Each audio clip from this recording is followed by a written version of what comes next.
Rain drizzled steadily over Brooklyn's streets, blending with the distant honking of taxis and the golden glow of cafe lights lining the sidewalks.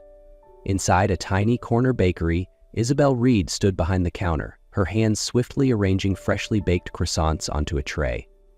The rich aroma of butter filled the space, but she barely noticed. Nestled inside the pocket of her apron was a crumpled letter, creased from being clenched in her hands all day. Final notice: if the outstanding balance is not paid within 10 days, the apartment will be repossessed. The words were burned into her mind, leaving no room for peace. She had done everything she could. Sold her old car, parted with her mother's keepsakes, even let go of the rare books her father once cherished. But it was never enough. Now all she had left were empty hands and an uncertain future. The door swung open with a soft chime, letting in a gust of cold air. Alexander Hayes stepped inside. He didn't belong here. Dressed in a tailored charcoal suit, broad-shouldered and imposing, he carried an air of effortless authority that seemed to shrink the already cramped space. His stormy blue-gray eyes swept over the bakery before locking onto Isabel. Her breath hitched. Isabel tightened her grip on the dish towel as Alexander approached the counter. He didn't glance at the pastries or the steaming cups of coffee. He wasn't here as a customer. "Isabel Reed," he said, his voice smooth yet commanding. She looked up, momentarily frozen. "How does he know my name?" "I don't believe we've met," she replied, keeping her tone steady despite the rapid thudding of her heart. Alexander tilted his head slightly, studying her as if assessing a business prospect.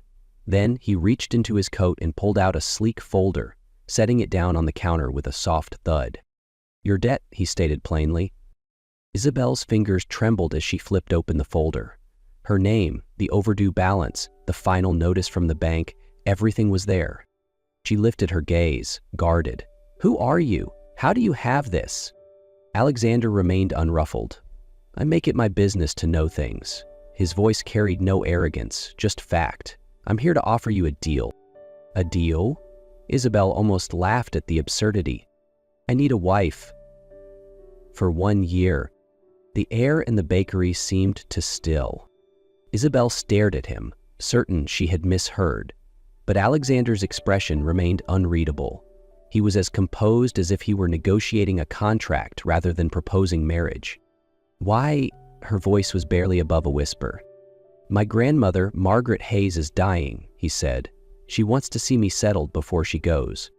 He leaned slightly on the counter, his eyes cool but piercing. "I'll pay off your debt. The apartment will be yours. In exchange, you'll be my wife for 1 year." Isabel swallowed hard. She wanted to refuse, to tell him he was insane. But then the image of the bank's letter flashed in her mind. And she knew she had no choice. The wedding was eerily quiet. No music, no guests, just the faint sound of rain tapping against the stained glass windows of a small Manhattan chapel. Isabel stood motionless, clutching a bouquet of daisies, her hands trembling slightly. The dress she wore was simple, bought secondhand, its lace slightly worn. Beside her, Alexander Hayes looked impeccable as always, his tailored black suit sharp, his expression unreadable. He could have been anywhere else, and it wouldn't have made a difference. The only person who seemed truly happy was Margaret Hayes. Seated in her wheelchair at the front row, her frail hands trembled as she wiped away a tear, her eyes filled with warmth as they settled on Isabel. When the ceremony ended, she reached for Isabel's hands, whispering, "You've made me happier than anything else, my dear." For the first time that day, Isabel smiled. A real, genuine smile, but when she turned to Alexander, his gaze was still as cold as ever. The Manhattan penthouse, her new home, was vast, elegant, and utterly lifeless. White walls stretched endlessly, devoid of pictures or anything remotely personal. The furniture was sleek, expensive, yet it felt untouched, like a display rather than a home. It wasn't a place meant to be lived in. It was a fortress of solitude, just like its owner. Alexander wasted no time. The moment they stepped inside, he gestured toward the end of the hallway. "That's your room," he said, his voice devoid of warmth. "We only need to play the part in front of my grandmother." And with that, he turned and disappeared into his office, leaving Isabel standing alone in the middle of the hollow grandeur. The days that followed were filled with unbearable silence. Alexander was rarely home. When he was, he buried himself in work, reading the financial news or sipping whiskey in the dim glow of the penthouse, never sparing her a glance. But beyond these walls, he was still New York's most eligible bachelor, his face splashed across tabloids alongside a revolving door of glamorous women. And while Alexander continued living as if she didn't exist, his mother, Eleanor Hayes, never failed to remind her that she didn't belong. "I know exactly what kind of woman you are," Eleanor remarked one afternoon, swirling her glass of wine with effortless poise. "You think marrying Alexander will change your life? Let me remind you, dear, no matter how high a sparrow flies, it will never be a phoenix." Isabel clenched her fists, but didn't respond. What was there to say? In Eleanor's eyes, she would always be an outsider, a gold digger chasing after something she had never even wanted. The only solace she found in this cold, empty penthouse came from Margaret Hayes. Afternoons spent by her side turned into quiet conversations, moments that slowly pieced together a different version of Alexander, one she hadn't seen before. "He wasn't always like this," Margaret murmured, her voice tinged with sorrow. "As a boy, Alexander was full of heart. But Eleanor, she never allowed him to show it. In their world, love was a weakness." Isabel stared out at the glittering skyline, lost in thought. Perhaps Alexander wasn't heartless. Perhaps he was just a man who had spent too long hiding his heart away. The rain drummed steadily against the glass walls of the Manhattan skyline, the city lights blurring into golden streaks on the slick pavement below. Isabel sat curled up in the living room, a book open in her lap, though she hadn't turned a page in over an hour. The penthouse was silent, save for the rhythmic ticking of the clock. Alexander was still out. She had told herself that it didn't matter, that this was just a contract, that his presence or absence should mean nothing. But every time she saw his face in the tabloids, a different woman on his arm, a charming smile on his lips, something inside her twisted. It wasn't jealousy, it was something worse.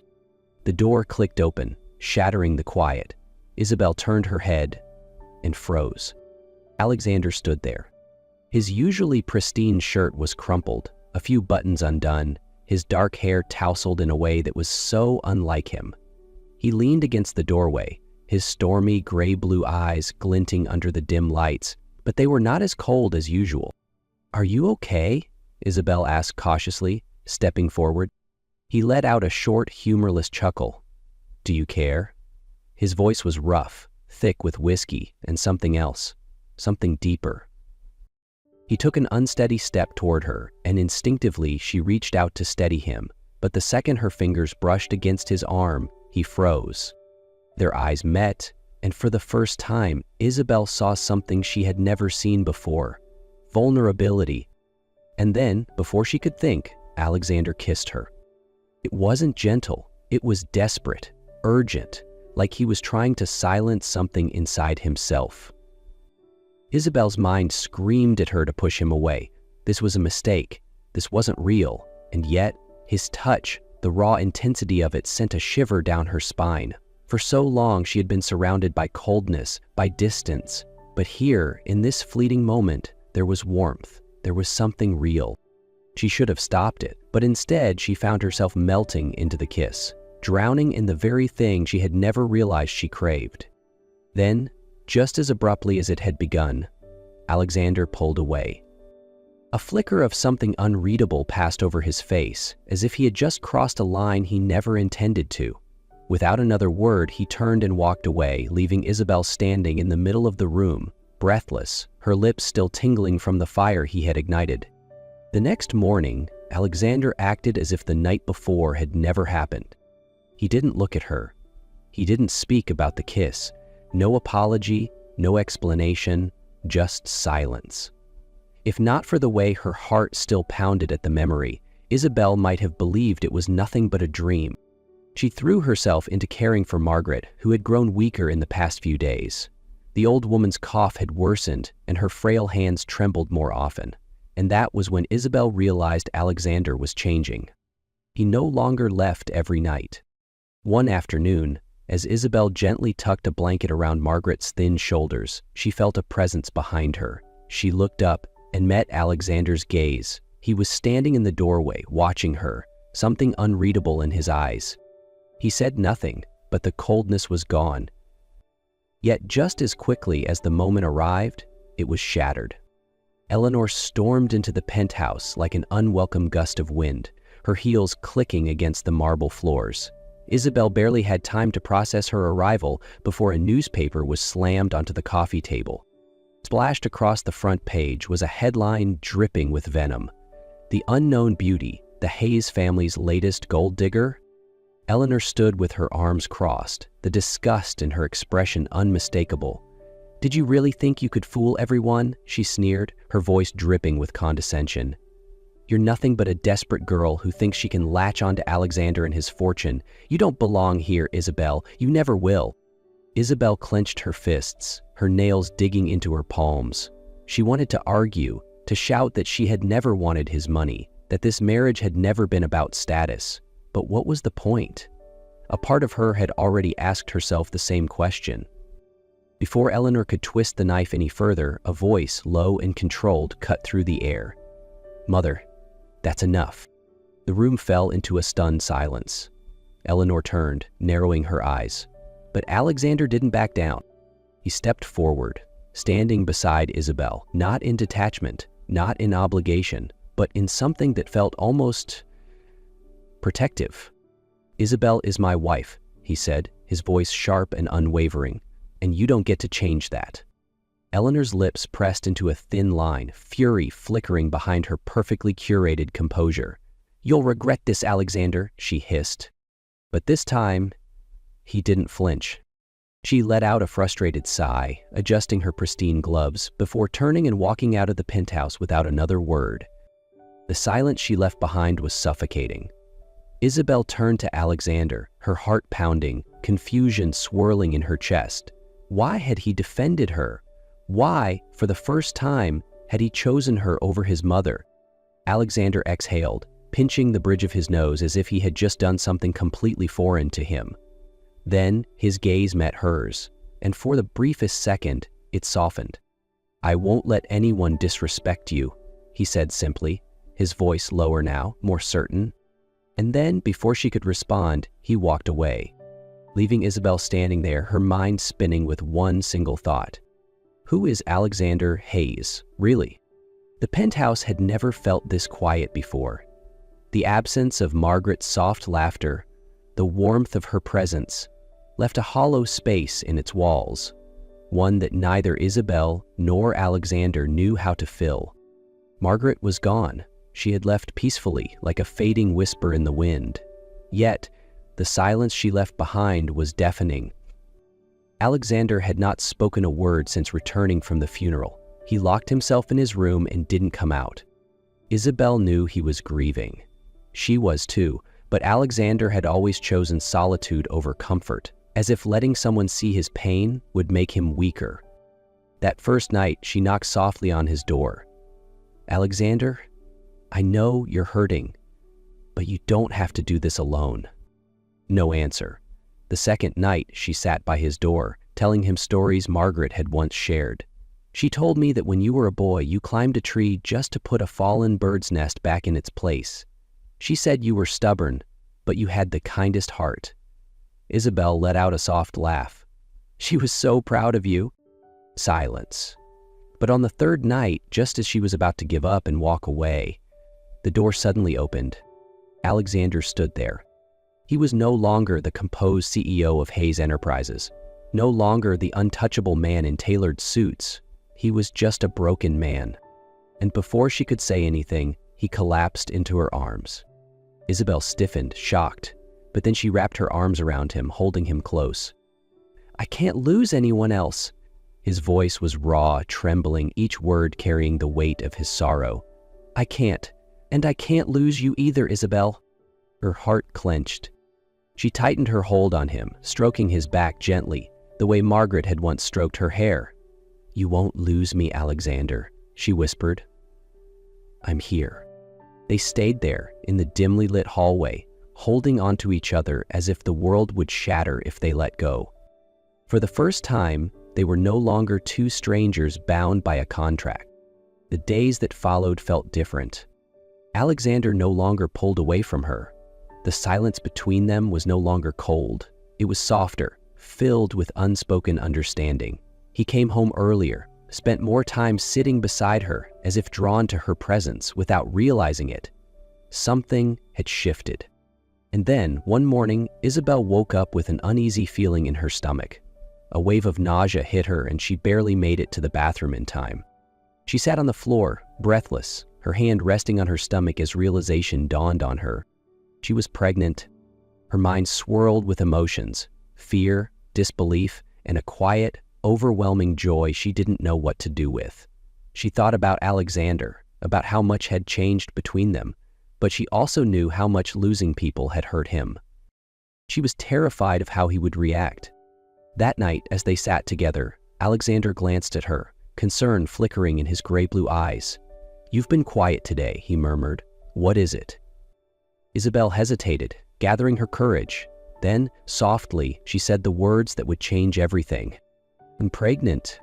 For a moment, everything stilled. Alexander stared at her, his expression unreadable. But then, slowly, he reached out, placing his hand gently over her stomach. "Are you sure?" His voice was hoarse, almost fragile. She nodded. And then, Alexander pulled her into his arms, holding her tightly. "You and the baby," he whispered, his voice thick with emotion. "You're everything to me."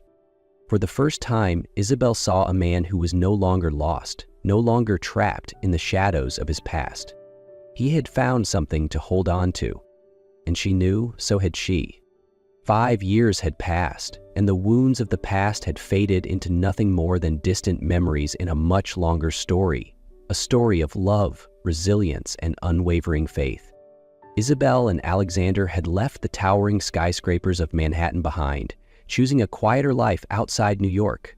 Their home, nestled between rolling fields, was filled with light and laughter. No more cold walls, no more loneliness, just a family.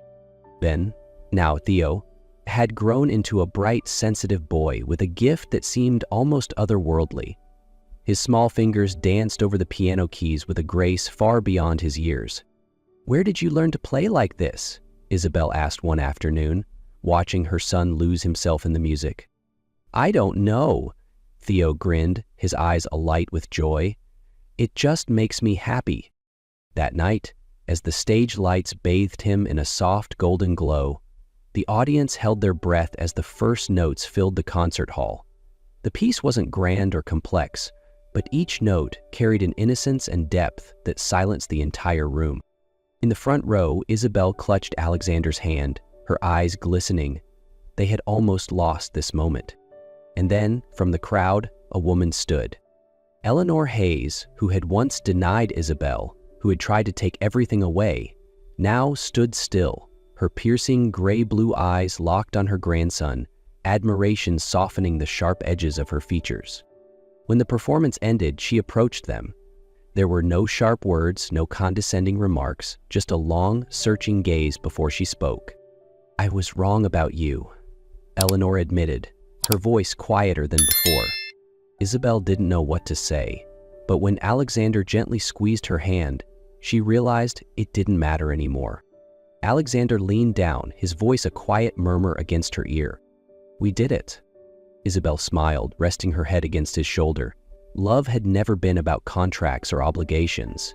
It was about fighting for each other, sacrificing for each other, and finding light even in the darkest of days.